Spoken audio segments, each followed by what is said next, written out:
Really looked forward to this episode with Joshua. I've originally discovered his music through Soulection. I think I'll go into it in the episode, but when he came over from the States, it was a great vibe between us. I've really got on with him, and I really felt that he had a great vibe about him in terms of his love for house music and some of his influences. In this episode, man, we sit down and we chop it up. Everything from his fashion range to his music to some of his Philly roots, man. Really enjoyed this episode. I hope you guys do too. Joshua, welcome to RoundURS, man. Sir, thank you for having me. No, for real, man. I'm excited about this episode, for sure. So, for the people that don't know, that are watching this, tell them a little bit about yourself, where you're from, what you're about as a creative. Cool. Yeah, so I'm Joshua Lang. I'm from New Jersey, Atlantic City, New Jersey. I was born. From Atlantic City, I moved to this town called Cherry Hill, which is like 10 minutes from Philly. Then I moved to Philly it's 2019. I moved to Philly 11 years ago now.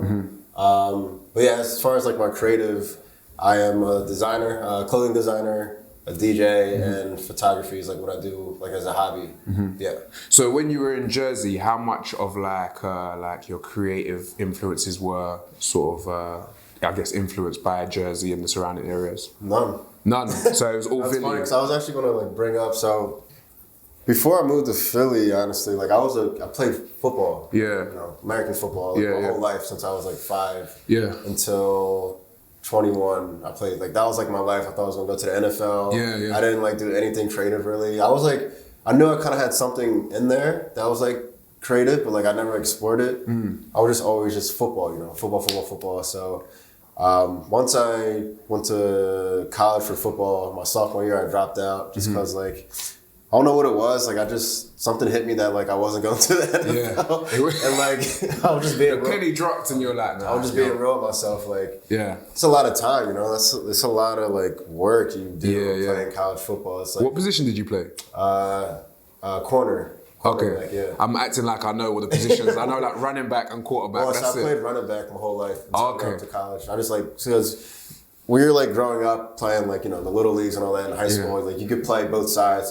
So I was a running back my whole life, and I also did corner, which is the position that's covering the wide receiver. Okay. The guy that catches the ball. Yeah. Translation for the UK viewers, you know what I mean? Then when I got to college, that's when I just like defense because I like hitting people. Honestly. I was I need to do that. So I picked being a cornerback in college. Okay. So to go back on your question, after I dropped out of college, I moved back home to Cherry Hill for a year. Just trying to figure out what the hell I wanted to do. Football being the only thing on my mind my whole life. I didn't know what else I liked. So during that whole period of time, I was just discovering myself. I ended up working 2 full-time jobs from early morning to late at night, just working all day. Yeah. There's nothing else to do. All my friends are in college. Yeah. And then, I was trying little things out, little hobbies just to figure out what I liked. And stumbled across Photoshop and just started making like little designs on Photoshop, like doing like YouTube tutorials and like just like learning, you know, just like teaching myself. Yeah. And then what happened? I think, one day I had like 4 solid designs that I thought was like really good. So it's time now. It's time to take this. I'm going to post these on Facebook. Not even like a mock-up t-shirt, just like threw like the graphic on the t-shirt. It wasn't even made. It was just like an Illustrator form. Mm-hmm. I threw like 4 like mock-up t-shirts on Facebook and like got like a pretty cool reaction off of it. You know, it's like people liking it. People like, I don't know, whether they liked it or not, they was like supporting me. Like, this is cool. Like, keep going or whatever they were saying. I forget. But ever since that moment, I was like, damn, like I like this feeling. Like the validation of it. Yeah. Creating something, putting it out, and people liking it. So like, kind of like after that, like that was it. You know, I was like, whoa, like then like I started learning more and more about designing and like clothing and like going back and forth from New York because, you know, New York is only like an hour and a half away from Philly. Yeah. Or Jersey, so it happened that quickly. Like it just was like, boom, I'm gonna start. Start going to other cities and start connecting with people. Well, no, it was so. That was like when I first started, like, you know, I made a couple t-shirts while I was still living at home in Jersey. Yeah.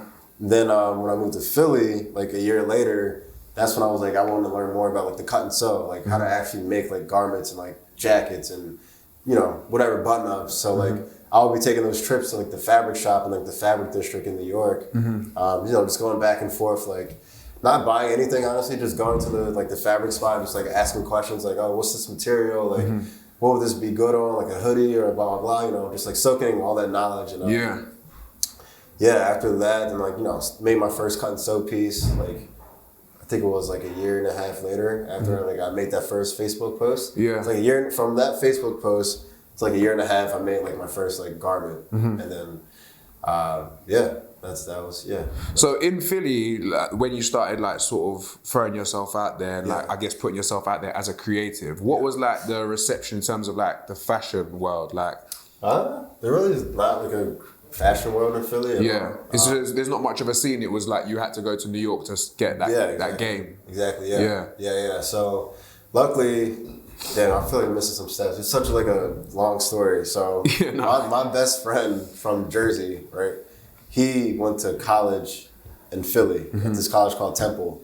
So when I moved home from dropping out, he just left to go to Temple in Philly. And he ended up moving into like a crib with like seven of our homies. And like they had one extra room open. It was like the 8th room. It's like a year, that whole year I was like battling like, damn, should I move to Philly or not? Blah, blah, blah. And like one day I just like, I'm moving to Philly. So I literally called him. I was like, yo, is that room still open? Yeah. And he was like, yeah, it's still open. Just move here. And like literally the next morning I moved to Philly. Just packed in my bags like that night.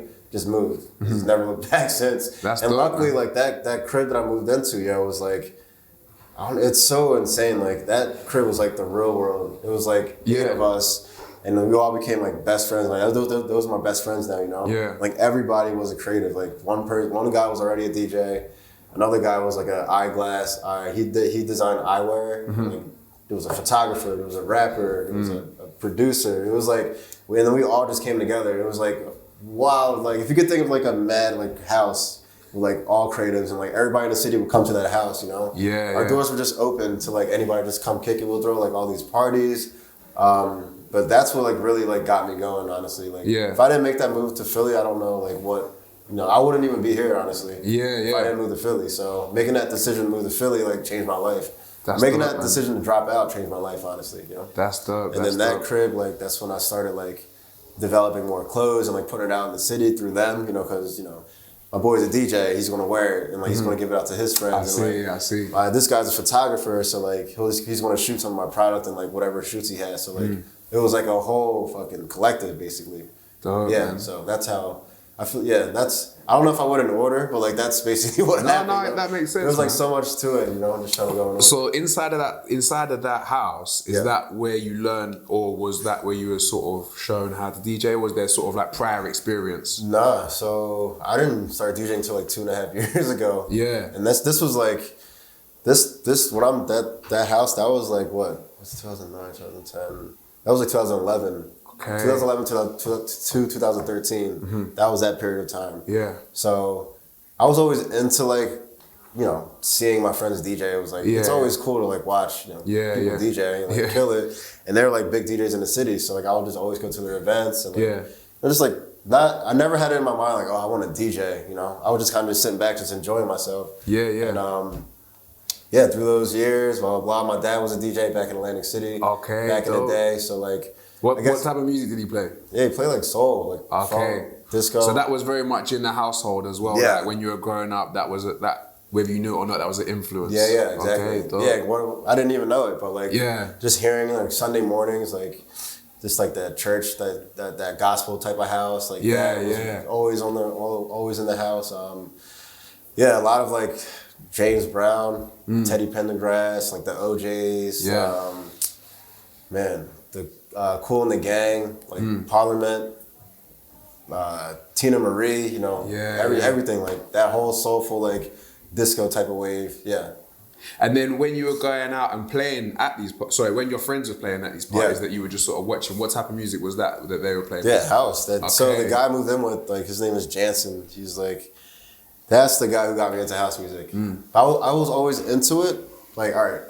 So before moving in there, like, you know, my dad and like my mom, like, it was like more like soulful house and like gospel, like the old school shit. Yeah. But Jansen, when I moved in there, he was like techno and like deep house. Like I didn't have different worlds. No, I had no idea about any of that stuff, until I moved in with him.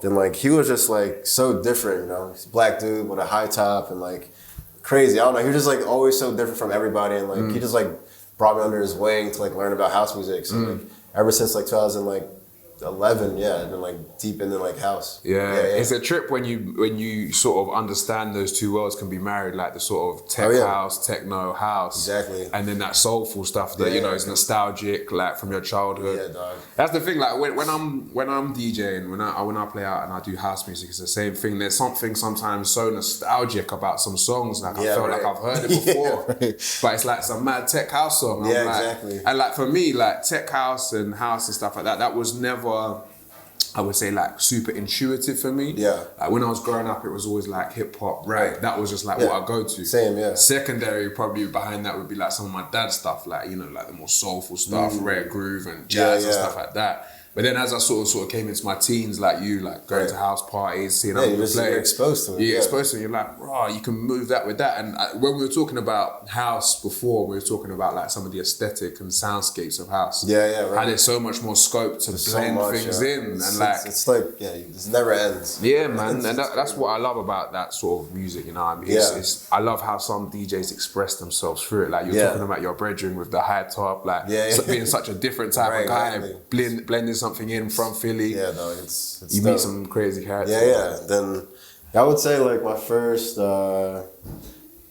like concert like going was, so I would say Disclosure. Like I saw them live for like the first time. I think that was like my first like live. They're not even house music. It's like it was just like a different sound than what I was used to, like a different concert like than what I was used to going before I moved to Philly. And seeing them like between Jansen and like seeing Disclosure live, and I was like, whoa. What the hell? It's time now. I know this is like my path. What does this sound, And then it's like, that was like my first thing. My first like Disclosure, man. That was, they had like that sound on lock when they first came out, It was like when they first came out, like, and like it was different, Nobody heard that like type of like sound they were doing before. So that was, between Jansen and Disclosure, like that was like, all right, I want to learn more about this. Yeah.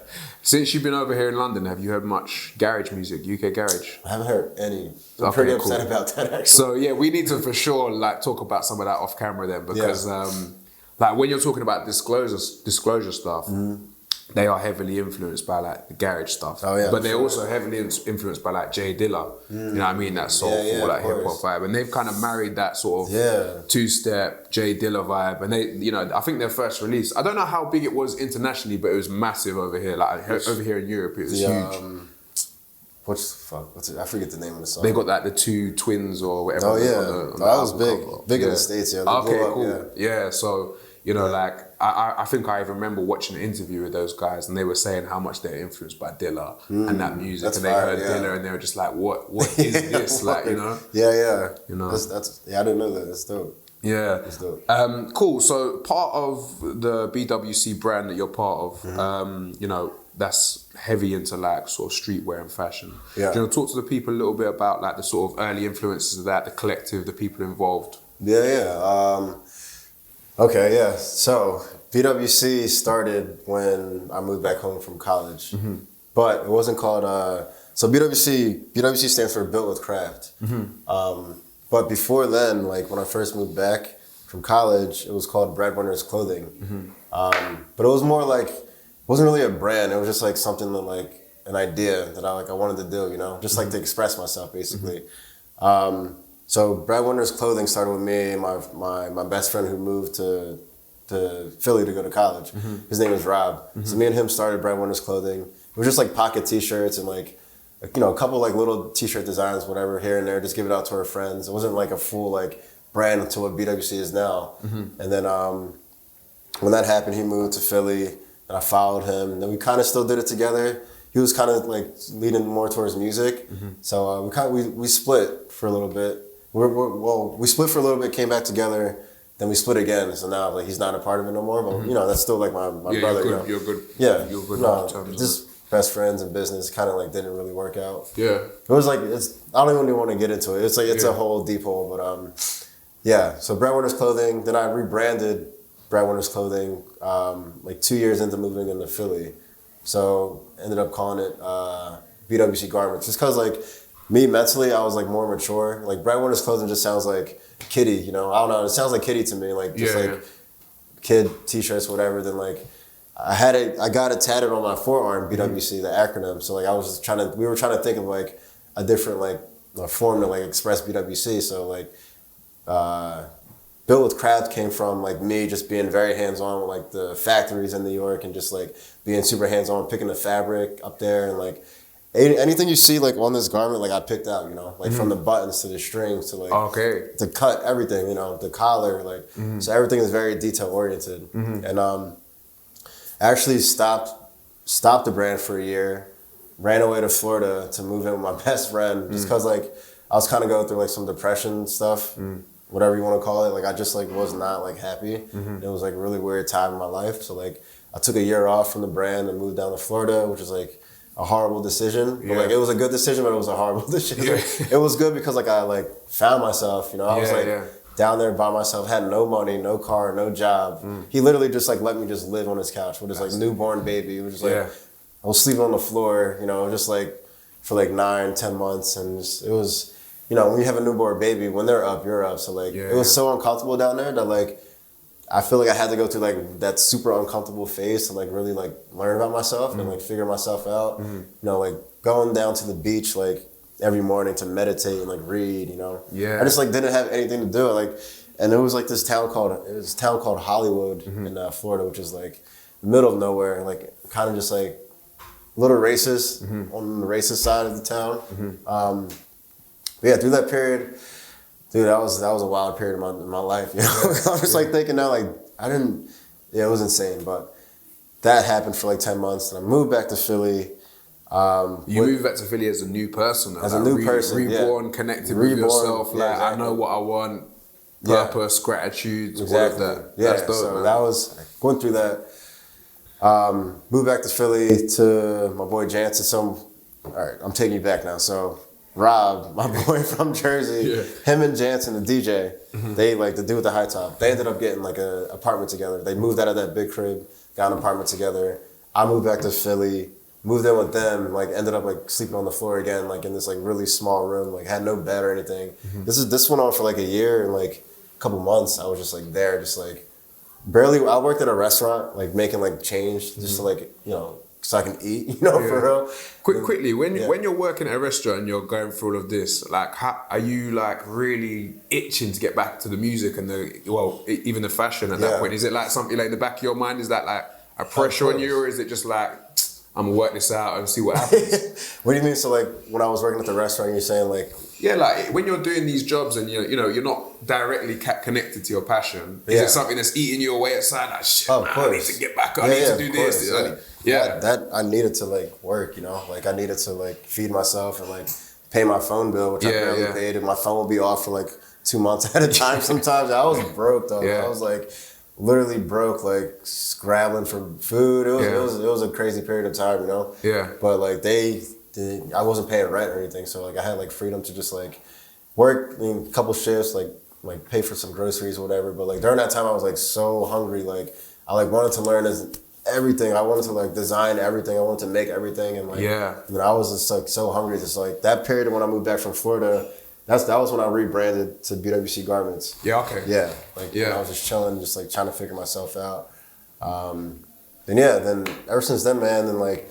My friends like really wanted to help me. Like, so now I was telling you earlier, like I have a videographer, photographer, an events planner, event coordinator. She like decorates all of our events. Then I have Wait, before you go into that bit there, so what sparked them all getting involved? Was that just you moving back and it was like, guys, I'm about my shit now, I know what I want to do? Or was it just like a situation where everyone was like, love, like we've got a relationship, we want to help you out? Yeah, I think it was more of that. It was just like them. So like people came on different times of like the phase. Like I've technically been doing this for like 5 years, kind of 6 years, but more so 5 years. So like they didn't all come on at once, you know. At first it started with Rob, then we split, and then And then it was my video guy, Austin. So he's been with me since like 4 years ago. And then it was Liz, who's like helped me with events and like event coordination and all that. It was 4 years ago. And then my boy Germ is like the director of operations. So he handles like the emails and like the shipping and like just like the more business side of the brand, you know? And then now I just hired my friend Brady, who's like a really sick DJ, insane DJ, but like now he like manages BWC Sounds, like operations. So like any interview we do, like he like reaches out to them and sets it up, and like he handles like the Instagram, the Sounds Instagram and all that. So like, yeah, throughout the years, I think, you know, the vision was always there. Like people like knew that like I had something special, like the brand, like everybody in the city knows it, you know, like everybody in the city loves it. It's like a really popular brand in the city. Yeah. And yeah, just like going, you know, just going, like my friends like really wanted to help, and like I would kind of like say no to them at first, just because like it's really sticky situation, like doing business with your friends, you know, that can like really ruin your whole relationship, like for life. It almost did happen with Rob, you know, but thank God we just like manned it out and just like had like a man-to-man conversation in person. But yeah, I kind of finally just like let go and just like, yo, you guys like really believe in me. Like it's really hard to find people who like are just as passionate as you are, you know, like they are so passionate about BWCs, like that's rare, you know. And I was like, all right, let me just like let go and like let them help me, and like now till this day it's been like what 4 years, and like now they're still here, you know, still helping me. So and that they got on board at the point where it was it just fashion at that point? Was it just a fashion brand? So so we launched it. Just fashion. So that's what the core of BWC is. Just understood. You know, clothing. Like we are a clothing brand, but we have the entertainment side, which is BWC Sounds. You know, so we launched BWC Sounds. What we'll talk about a little bit. That's how I got involved with selection. Because I don't know if you want to jump to that now or let's go. Let's go. So I mean, so all right. So we launched the brand. It was just a fashion brand, and like the second year was like I kind of want to like involve some music with this brand, you know, because like this brand needs a feeling. It already has a vibe through like the people who are around it and like the people who are in it, you know. But like I was like, I feel like this brand like needs some like a sound to it, because that's what brings everybody together. We throw events to bring people to listen to music and also buy the clothes. It's like every event we have is like really just amazing lineup. Then you have like our setup, our pop up at the event where they can come and buy clothes, you know. So the second year we launched BWC Sounds, where I booked the Hooligan, and I just met him through email, reached out, you know, through a mutual friend, Ashley Outrageous. Do you know her? No, she's like super behind this. She's like one of those like famous people behind the scenes that just like connects the dots with everybody. So like we both knew her. She connected us through email. Julio reached out back like right away, booked him. He came down to Philly from Brooklyn. This is when he first moved to Brooklyn. Came down, he rocked it, and like me and him became super tight, you know. And I was like, all right, this is like what I want to do. Like, this BWC Sounds is alive, you know. This is like special, and like ever since then, yo, all of our events has been like super special, like amazing, and it's been like it attracts more people, because nowadays you need more than just clothing, you know. You can't just like I don't know, unless you're Supreme, obviously, like fucking big brand that's been around for a while, but like now I just feel like there's so much now that you kind of need like something else to like push your brand. So the music is so perfect, and that's how I got involved with selection. Met Julio. A year later to meeting Julio, he asked me to be his assistant for selection, because Julio was doing all the bookings for selection, you know, like booking them worldwide, and he asked me to assist them. Did that for a little bit. Didn't really like it. Wasn't really my thing. I'm not like a person sitting in front of the computer and just like, you know, do emails all day, and I just fucking hated it, you know? And like he realized I hated it, and like me and him had a real conversation like face to face. He's like, do you like what you're doing? Because it doesn't seem like you're like too passionate about it, you know? He could tell, you know, he knows me, you know? I'm very like, when I don't like something, I do not like it, you know? I have two sides. It's apparent. You can see it, you know? I don't know how to hide it. And you know, that's, you know, obviously met Joe and like Andre, and like became part of the family. Still am, you know? That's still my, you know, I was talking to Joe yesterday. Like that's still all my family still. So through booking Julio through that email, and that's how like my whole world has opened up, honestly. That's dope, man. Like through him, he's like he's 10 years older than me, so like he's been doing what I want to do, like as far as like being a DJ, like traveling the world and spinning. So like he took me under his wing for real. And like I've been traveling a lot because of him. You know, he would take me like, yo, I'm going to like Asia for like a month. Come with me and assist me and do all my like photography and video. So I was like, all right, word. Crazy, you know. Then, you know, traveled a lot with Selection through like Tokyo and like Asia and, you know, just all over, man. It's been crazy.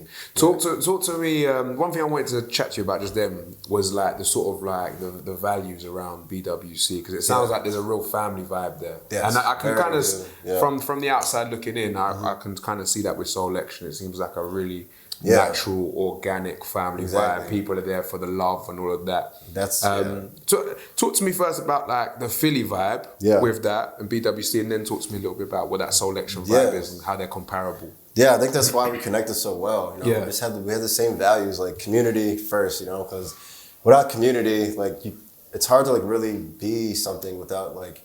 I mean, it's not hard to be something to like without your community backing you, but like I would say for us, like BWC is definitely a family. Like we have dinner together all the time. You know, everybody like is super tight. Like we're like brothers and sisters basically. Yeah. You know? So like our value is community, family, and loving each other. You know, like sometimes like we just take a week off and not even talk about BWC. Just like more just like you just so like just like you get so caught up in just like talking about work all the time. Like, oh, what are we doing next? What are we doing next? And they're like, at the end of the day, say BWC, I decided to stop BWC. Like, you know, you're still like my brother. Like, I need to like know you, who you are still, you know, like what you're going through, like, you know, what relationship battles you're going through, like anything. You're going through depression, you know? It's just like, it's a really, really special like family vibe. And like the people outside of BWC, like not the inner circle, like they all are family too, you know? Like people all around the city who are photographers and like graffiti artists and like DJs, like they look at BWC like a hub. Like BWC is like a hub of like love, passionate, and like just very like amazing people. You know, I don't know how else to explain it. It's like, when people like hear about BWC or just in the city, they see we have an event going on, man. Like people just go. Like they know it's gonna be like a vibe. You know, they know like it's gonna be all love, no fights. They know it's gonna be dancing, laughing all night. You know. It's like a real, like, really special thing, you know? Yeah, that's really dope, man. I really admire that, man, because I think those families and that connection, that synergy is what makes something special. Like, obviously, with the Selection movement, it's like, it's gone on to do crazy, crazy things. And I remember listening to Selection when it was just on SoundCloud, and I was like, like this is like crack, this stuff. Like every episode, I'm like, they're just giving me so much knowledge and stuff. Yeah. And it's dope to see like all the different sort of movements that sport. Yeah, because, you know, like I was saying, like everybody does their own thing on the side still, you know? Like it's not like we're all like full-time working, or at least I am, you know? Yeah. And because it's, you know, I'm the founder, so I'm working this full-time, but like everybody who's involved with BWC, like, you know, they branch out, they have their own thing, you know? They have their own like little companies, like Liz, like the event coordinator, she has her whole like production like company already, you know?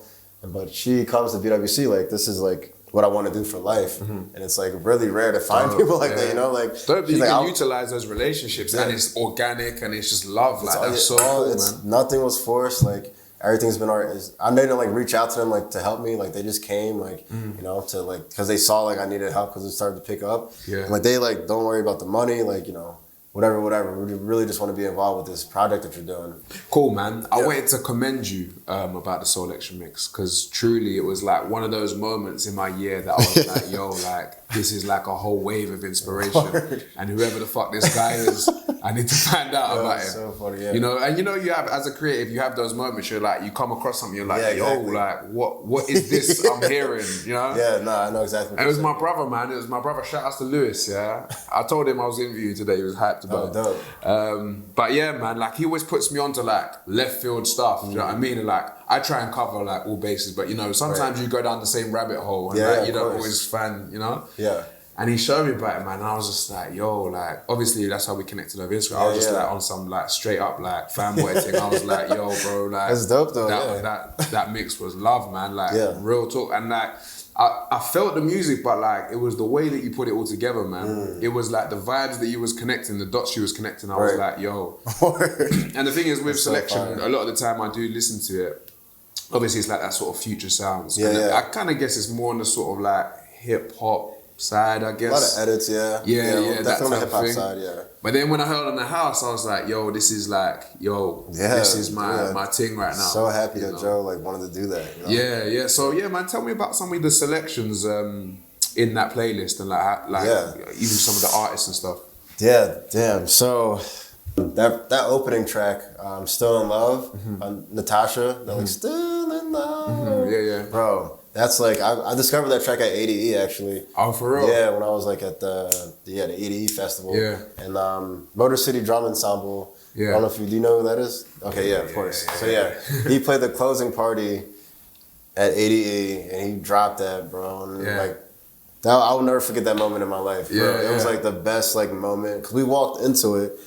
It was dark. It was like red lights, and it was just like crazy sound system, and then like those vocals, yo. And it was like, I was like, yo, it was the perfect intro to like that Selection Radio, you know, because like I feel like that song will like make people like, oh shit, what is this? Like, let me listen to it more, you know. Kind of like wanted to play a song that was like going to catch people's attention, like right off jump. So, but yeah, play a little disco in the beginning. Play a little disco, then I went to like a little tribal, you know, if I remember, then like little deep house. I don't remember honestly, man. It was an eclectic mix, man. Yeah, it was like a lot of my favorite tracks. Obviously, I just wanted like, to me that was like a showcase of like who I am, you know, like doing like a guest mix. That's like, all right, what's my best lineup, you know? But I didn't really have enough time to like put my lineup together because I kind of freestyled it, to be honest. I only had like the first three songs planned, and like after that, I just like freestyled it. Yeah. When you're freestyling, like how much of your collection is like stuff that you have listened to and you have a good understanding about, and how much of it is just like, oh, I like that song, let me fling it in, and then we can work it out on the day. It's definitely 50-50. For sure. Because I know, like I was telling you the other night, like even like Sunday night when I spun, like I just freestyled the whole set. I don't have like cue points set up. Like I don't have any of that. That's the fun of it though, man. That's what makes it fun. It's like it's like cooking. Like sometimes people have a very set recipe, and it's like you know, they do things in a very set. I'm just not like that, you know. I will.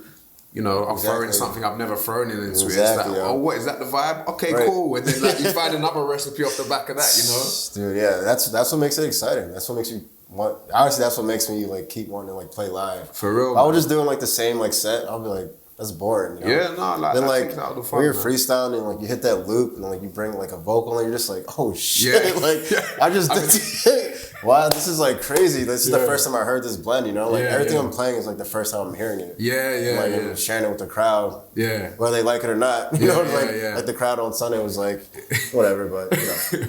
It was cool though, you know? Yeah, bro, honestly, I relate to that so much because when I'm putting everything together, I kind of just throw in different things, different vibes, and they're all on different spectrums. And, you know, sometimes you do it, it don't work. I live for the times when it does work. That's a golden moment right there. I like that feeling. You're just like, oh my God, I'm fucking killing this right now. For real. This is an awesome mix, but I don't record. I should start recording some of my like live shows, but like I don't want to do that honestly. I think that's like takes away from like the mysterious part about like who I am. Because it's not accessible. Exactly. Like, it's like you have to trying to find your stuff, then it's like, yo, where can I hear that again, man? Exactly. You know, so I kind of like to keep like a low profile. You know? I respect that, man. I respect that. As you can tell, I'm a very like calm and chill person. Like, my voice doesn't get this loud, you know, like my voice doesn't get past this like tempo. I'm very like, you know, monotone and just like chill. And that's how like present myself. Like I'm just like authentic, you know. I'm not like on Instagram like, yo, we're doing this interview, it's crazy, you know. I'm not like, I'm just like a very like, you know, laid back, just, you know, what comes to me, it's what it is, you know. Like I'm not like out here trying to like stunt or like flex. I think that's, you know, that's when Joe hit me up because he like saw that within me and like I don't know, me and Joe connect on like a lot of like levels, you know, mentally and just like spiritually and like and I told you the story. He came to Philly and that's when like that was my first time playing in front of people when he like had his tour in Philly, And now he hit me up. He was like, yo, do you want to open for me? And I was just like, I was going to say no, honestly. I was like, I'm not ready for this, yo. I'm not. I was still playing on like controllers. Like, I brought my little ass controller. I was like, and I was hooking up my controller and I just looked out to the crowd. I was like, fuck, yo. That's so dope that you done it though, man. Like, some people would be just like going from the controller to then like supporting Joe K. People would have been like, yo, this is OTT for me right now. Like, that's how it's been. Like, I've been throwing myself in the fire, like, you know, and like just learning that way. And like, where does that come from though? Like, is that something like when you was playing football back in college? Is that like football? Yo, like just wanted to punch guys up. No, for real, I think it came from football because like, we miss so many opportunities, you know. Like, if we're scared, like letting go of fear is just like the biggest thing that like. That's why I'm here in London. Talking to you, you know, like once I let go of like that fear and it's like what people think about me, because I was like super low key when I first started, like the first like 4 months into it, like DJing, like I wanted to DJ out, but like I don't want to be this like designer DJ, blah blah blah. I don't want to be this. I don't want people to think of me like, oh, I'm just DJing now. Like what happened to the clothes? Like, once I let that go, yo, like the world opened up to me. DJing, honestly, it's feel like it's my purpose. The clothing was something that I just learned how to love and taught myself, but like this shit comes so natural for me, and like I just picked it up, you know. And I'm just playing now. And it's I don't know. I just feel like I'm supposed to be doing this, you know. Like it's like so natural and like so authentic and genuine, and just like I just feel like this is my purpose. The DJing, honestly. Man, that's super inspiring. It's like man, it just gives me chills because like. When I picked it up, man, I just knew. I just like, yo, this is how I'm really gonna express myself, you know. And like, talk about that show. It was like 700 people, dog. It was like my first fucking show playing in front of people, and it's like, whoa. And I killed it. And it was like I blacked out. I don't even remember. Like I don't remember like playing. I don't remember the first song I played. I don't remember anything. Like, I just blacked out. Like that was like the craziest feeling ever. I don't know if you ever had that like experience. Super focused, but like I just don't remember the show. I really don't, yo. Like I don't remember like because I was so nervous. Like I was sweating. My armpits were dripping. Like I was like my voice was shaking. I was like mixing the song in, but like after like the second song, I was like, wow, this is like I'm going. I'm going, you know. That's crazy. And Joe came on stage and started like fucking with like he was like, yo, you're killing it right now. I was like, yo, I am killing it. Like it was like such a moment, yo. And then he like did the backspin. He was like on this one track, and I was like, wow. Gave it a little wheel up. He gave me the wheel, and he was like, yo, you're fucking smashing right now. From the time you get the wheel up, it's a certified thing. And in America, they don't give them out. They don't. Over here, they give them out all the time. It's kind of annoying, honestly. I know. Do not touch my shit. I've seen the YouTube comments. It's like, why they wheeling it up? Touch my shit. Like, I'm DJing. Like, some random guy just comes in and just like what do you call it? It's like a reload or a wheel up, whatever you want to call it. But that's like a big sign of respect in like our culture. Do you know what I mean? It comes from like Jamaica. That's like originally what it's from, like sound systems and stuff. Like people wheel up the record. Got you. When the MC comes on and he starts killing it, and the crowd are crazy, wheel up. But that's then like. Since that's come over to the UK, like obviously in like the 60s, and that's then bled out to like garage and other things. Everything, house, like that's I don't know. It's not so much done in house, but that's like so people will be pissed. Man. Hell no. I'll be like, what you doing? Definitely not house. Don't bring that wheel up shit to a house event, yo. Yo, for real, I'll be pissed. I'll be like, do not get the fuck out of my like space, dog. Like that's the thing, like in grime, which like we spoke about grime, but like we'll talk about it off camera, but like. People just run up to the DJ. Like anyone can run up to the DJ and wheel it up. You know what I mean? Like that would not be the thing to do in house, man. But has it always been house for you? That's what I wanted to ask you about. Like, because we've talked about music in a sort of very general sense, and but has it always been house, like from the start? Like when did you kind of know that house was like the lane for you? That's when I met like Jansen when I moved to Philly. Before then, you know, it's obviously like Dipset and like the whole State Property. And, I was really into R&B too, like Music Soul Child. And it's got amazing R&B in Philly as well. Jill Scott. Jill Scott, I listened to like a lot of Erykah Badu. And, man. Honestly, I wasn't like a music head, though. It's so weird to think about because like, I don't know. Like, just like the main like people like Dipset and like all them, that whole crew, State Property. Obviously Lil Wayne, you know. Just like the people who were just like, and I wasn't like a digger, basically, what I'm trying to say. Like, I wasn't like digging for music. I was just like listening to whatever's on the TV. This is like 08 to like 12? Around that time? I'm talking about like just like from my childhood. Just like, but it never like influenced you enough or like inspired you enough. It was like kind of in the background. Exactly. It didn't like, you know. Did nothing for me, honestly. Like, but really, started getting into the music when I moved to Philly. With like, if you had like a dream scenario, like you could pick like a dream, not job, but like a dream scenario in design and DJ, and like what would that be? That'd be like owning a store in like Philly, etc. I think, well, that's our goal right now. Like we want to like open up a studio, but like my dream would be to I think it would be to like tour with like this is like a very reachable dream that's about to happen, like, you know, within the next 2 years, I would say, but like set up a tour, like I don't know, whatever, how long, 3 months, 4 months, or whatever, but like do like multiple pop-ups with the clothing and also like, you know, DJ as well. Like be on tour as a DJ, but like also like say like if I set up like here in London this whole time I've been here, like say like I DJed at the Ace Hotel, right? But the next day I'm at like this dope ass boutique, like doing a BWC pop-up, like selling clothes, you know?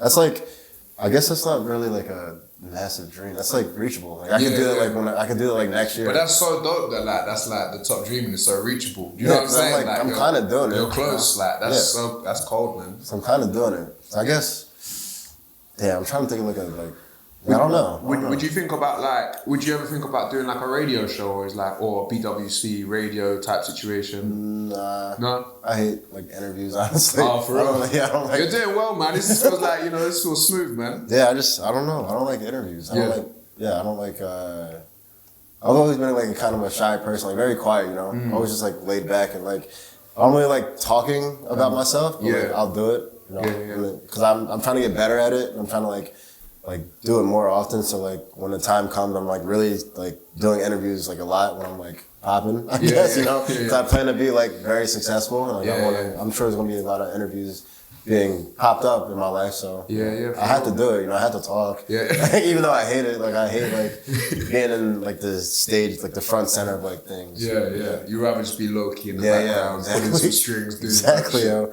Just like letting them work talk, let my DJing talk, you know. I don't talk on the mic, only when I'm DJing. Just let the music talk, like the clothes talk, you know. And I gotta show you like there's a lot to show you with the brand, like the documentaries you make. Like the blog is like really dope. So I'll show you all that. Dope. Well, listen, man, I really appreciate you coming down today. I'm looking forward to getting into this mix, man, for sure. It's gonna be fire. I think I'm playing all Tech House later. For real. I think I'm gonna do that. Cool. Yes.